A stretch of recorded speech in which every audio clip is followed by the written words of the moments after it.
Welcome to EPG Pathshala. I am Dr. Mrinmoy Pramanik.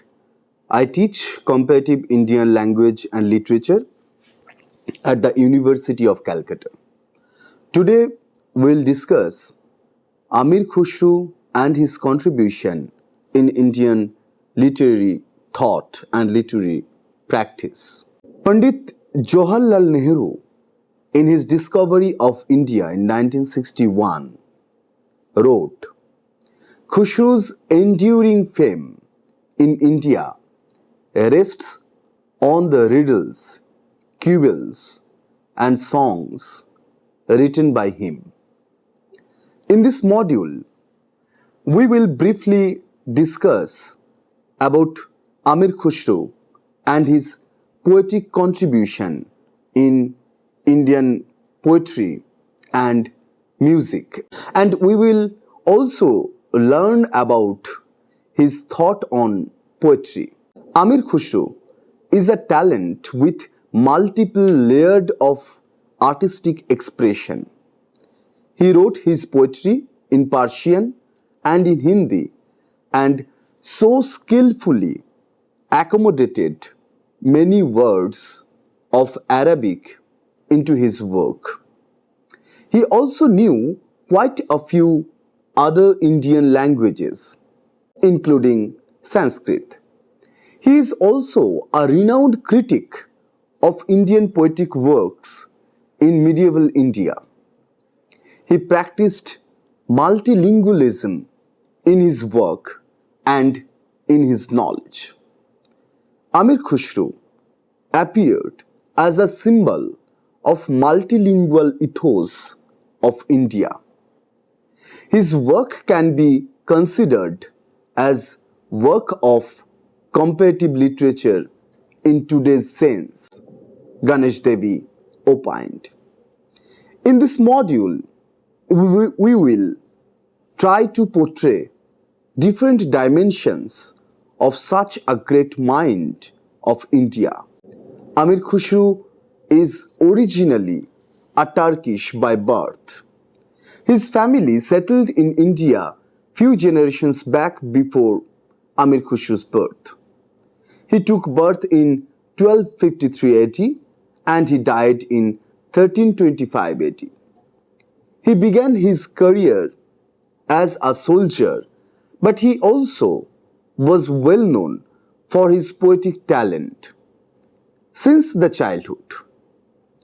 Famous saint of Delhi, Nizamuddin Auliya, was his spiritual guru.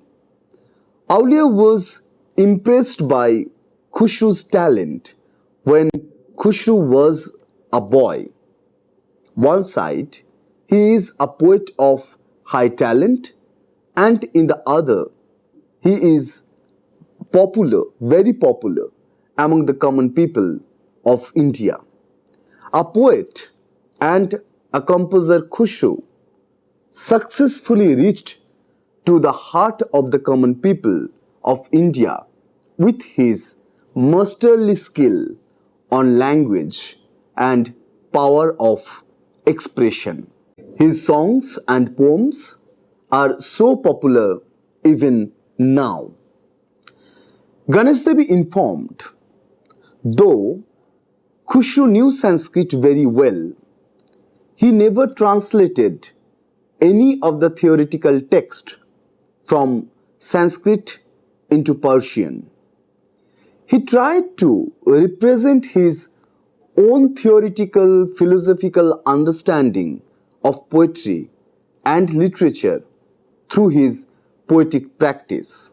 According to Devi, he believed literature to be a matter of creation in the languages that are spoken and understood. This understanding of Khusro about language and creation is very significant. Such kind of thought and its praxis can break the hierarchy of the languages and the power role what languages play. He was much advanced in literary practice than his time was, when different languages, especially Sanskrit, was very much confined within the access of the upper caste Hindus. Khusro practiced poetry in the language of the people.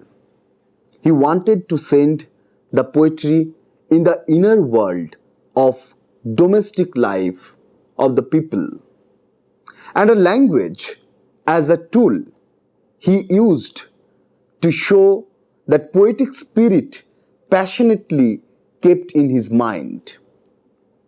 His Nuh Saphir is one-side reflection of his literary wisdom, and in other side it reflects the reality of literary appreciation in medieval India. In this work, he introduced a comparative study of Sanskrit philosophy and knowledge of art with other established scholarship like Rumi. In Nuh Saphir, which is written in 1318, Khusro's fascination with India's birds and animals, flowers and trees, its languages and people, finds an impassioned expression. It was indeed due to his Sufi orientation, acquired mainly from his spiritual mentor Nizamuddin Auliya, that he chooses to appreciate some aspects of Hindu religion and customs in Nuh Saphir. In fact, through an anecdote in Hast Behist, he pitches religious toleration by narrating a dialogue between a Muslim Haji going to Mecca and a Brahmin pilgrim going to Somnath. Amir Khusro's poetry offers a powerful metaphor for secular thinking and living. Such kind of poetry is very much significant in present India's political context also. And because of that, Amir Khusro becomes more and more important in literary history as well as history of India. The Nine Heavens or Spheres, Nuh Saphir. This is one of the separate poems of Amir Khusro, written as he tells us in his old age. Its historical notices relate to the reign of Qutubuddin Mubarak Shah, in whose time it was written. He is very much significant because of introducing an alternative critique of literature and also for offering alternative poetics other than established high merit of Sanskrit philosophy, of art and literature in early medieval India. As we mentioned it in beginning, that his works carry a comparative spirit and ethos of multilingualism, which is India's very reality. We go back to Khusro and his Nuh Saphir, not because of its merit only, but because of the methodology and philosophy what he offers for the contemporary India.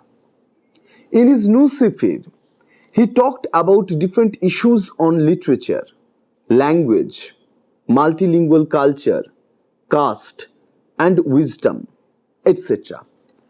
This book is translated into English by R. Nath and Faiz Gwaliari under the title India as Seen by Amir Khusro. Now let us mention very brief about the chapters of Nuh Saphir. The first sphere of Nuh Saphir, praise of God and the Prophet and of the author's spiritual teacher Nizamuddin Auliya. The second sphere talks about Khusro Khan is dispatched for the conquest of Arangal or Warangal in Tilang, with an army consisting partly of Hindus. The third sphere talks about praises of Hindustan, its climate, animals, learning and languages. The fourth sphere talks about admonitions and precepts for kings, chiefs, soldiers and the common people. The fifth sphere, the king's fondness of hunting, his preserves, praise of the seasons of Hindustan, dialogue between the king's bow and arrow. The sixth sphere is consisted with birth of Prince Sultan Muhammad on the 23rd of Rabiul Awal 718 H, June 25th, 1318 AD. The king distributes gold and jewels among the nobles after seeing the child and its education. The seventh sphere talks about encomium upon spring and New Year's Day on flowers and birds, the king's public audience and the honors and robes bestowed by him upon the nobles, especially upon Khusro Khan. The eighth sphere, the king's skill in the game of Chaugan, dialogue between the bat and the ball. The ninth sphere, the poet exalts his own merits and boastingly says that though at that time in all Azam and Fran, the two poets of chief celebrity were Sheikh Saidi Sirazi and Hakim Human Tabrizi, yet he excelled them both because whatever might be the merit of their verses, they possessed not the same multifarious accomplishments as himself.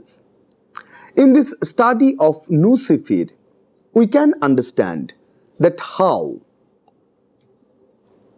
Amir Khusro tried to write the history of India in taking different metaphors, writing the history of India but with imagination, but in the mode of literature. And he offered true love for India. He praised, he talked, he described about climate, atmosphere, the animals, the forest, the people, the kings, the soldiers, the languages, the cultures. Truly, it holds not only the history of India, but history, geography, environment, culture, language, and people across the classes. In popular reading, either we get reading or praise about the kings or the people who have their own hierarchy, who belongs with power, or we get anecdotes about the lower class people, the common people. But Amir Khusro accommodated all the varieties. So, each text written by him is the symbol of harmony in many senses, not only about religious harmony, but cultural, linguistic, political harmony, and he appears as symbol of harmony, not only his text, but he himself.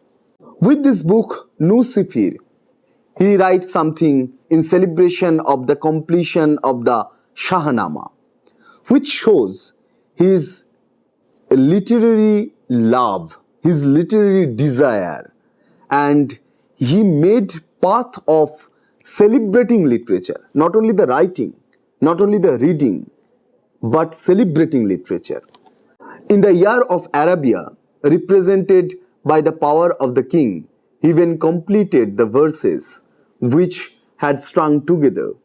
Every line was like a pearl which dazzled the eye in the dead of night.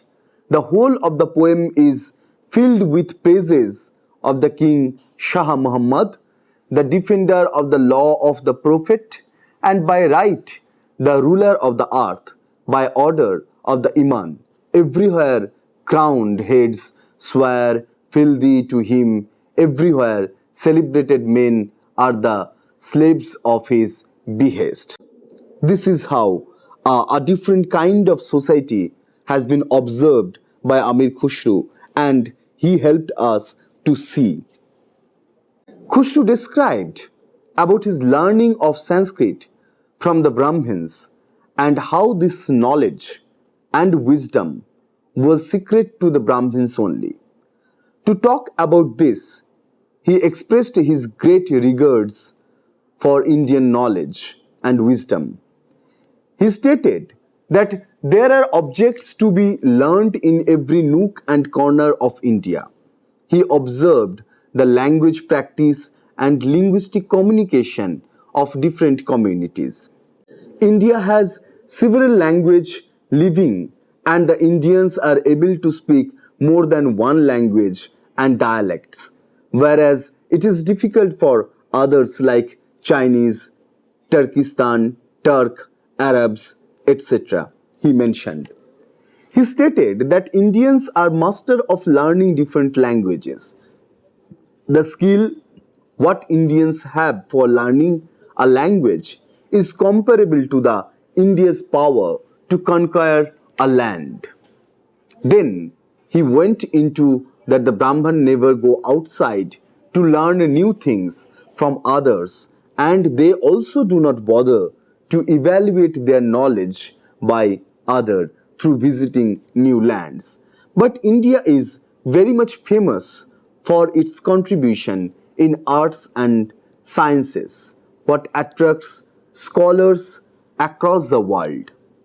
Later he argued about the greatness of Dimna Khalila's Panchatantra, what he considered as best book of knowledge written in India. Panchatantra does not have excellent flight of imagination as poetry generally has. It is only the stories which is told by the animals and birds. This book is translated into Arabic, Persian, Turkish and Dari in his time. He claimed that different scholars of the world got their inspiration from this book. Such a book of wisdom is a rare creation in the history of the world, Khusro claimed. His Nuh Saphir, an excellent writing on Indian literature, language, art, music and poetics. He stated in detail about Indian music and its cross-cultural genealogy. In his impression, Indian music already had reached in the highest of merits, and different scholars and musicians who had come to India got inspired with the Indian music. They put their own excellent inputs and merits in it and brought a new move in the musical journey of India. In the course of the time in history, different musicians and scholars of music who have ever come to India put new features in Indian music, but they, the foreigners, could not influence or change the basic structure of the Indian music. With journey and cross-cultural encounter, new genres of music have been introduced. And Amir Khusro is excellent example for that. New turns in known musical genre has been observed, and this is how the whole history of Indian music has become the history of many voices, many cultures, and multiple stories of Indian civilization. He also added that our Indian music is so sweet that it can hypnotize the animals like deer. Several instances are there what shows that deer is hypnotized by the Indian music. With this, Khusro tried to bring the sweetness in the notice of the people. He also claimed again and again about the high merit of Indian music, what not only attracts the scholars of different parts of the world, but also attracts another world of living creatures. Khusro's understanding and his commentary on Indian languages is not only based on the elite languages or the languages of power, but he did field survey on Indian language and gather knowledge on the languages of peasants, which shows his vision about language study. He understood that the language only cannot be learned from the books written, but true language also is lying down on the fields and roads of the common masses. He understood that the knowledge is not only the sole property of the elitist or established languages or the language of power, but worldview and wisdom is also there in the vision of common masses who use different dialects and mode of language to express their content of speech. And so, he learned from the Indian peasants also. Has its own feature and distinct nature. Many communities of India believes their language is based and they do not allow other language to rule over them. Though gradually in the fate of history we observe that it was not Khusro's time, much later than Khusro, few languages are started ruling over others. He believed in the morality of authenticity. As he is Indian, he lives in India. He believed that he is only eligible to talk about Indian languages, not about the Arabic or Turkish languages.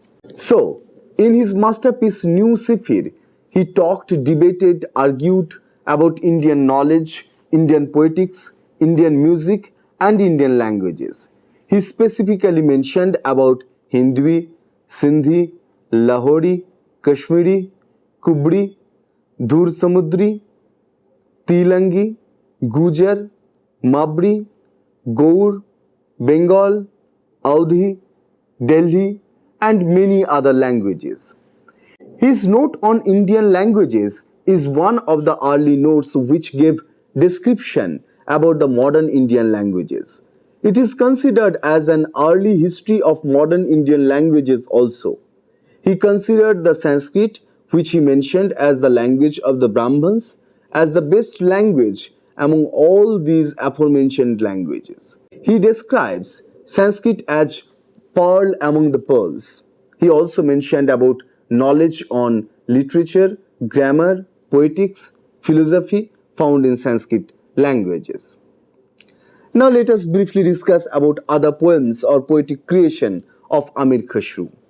The following analysis of some of the poetical works of Amir Khusro with the copious extracts are all the works of Sir H. Eliot, Mr. Blocherman, the present learned and active secretary of the Asiatic Society of Bengal, has just declared that it would be of interest to examine Khusro's Khazayunu Futuhu and the Kiranu's Sadain from a historical perspective or point of view. The examination Sir H. Eliot made 25 years ago, nor did he continue his investigations to these two works of the great poet. He carefully paused other poems of the most copious writers. By these brief abstracts, he has given a general notion of the character and contents of each work, and he has translated those passages which have an historical interest. In the notice preceding the extracts from the Tarikh-e-Alai or Supra, he has given a short account of the author and of that prose work, which after all is more a poem than a history. Amir Khusro, the parrot of Hind, whose name was Yaminuddin Muhammad Hassan, was one of the most prolific poets that the world has ever produced. For he is said to have left behind him some 500,000 of verses. Without answering for the accuracy of the prodigious number, a mere glance at the list of his productions or a perusal of the following extracts will establish the boundless fertility of his muse. He was born in 1253 AD and died in 1325 AD, as we mentioned earlier. His father was a military chief and he himself was attached to the court. He lived in a stirring time when the Mughals were making reiterated efforts to work their way into India. He fell a prisoner into their hands, as they have been told by Barui. Supra commented. And the frequent references made to him by that author proved the esteem and honor in which he was held. Now, let us summarize our discussion. We have talked about Amir Khusro's significance in Indian culture, Indian politics, Indian history, and in Indian religious context. We have talked about high talent of Amir Khusro. We have briefly discussed about Nuh Saphir and different spheres of this text.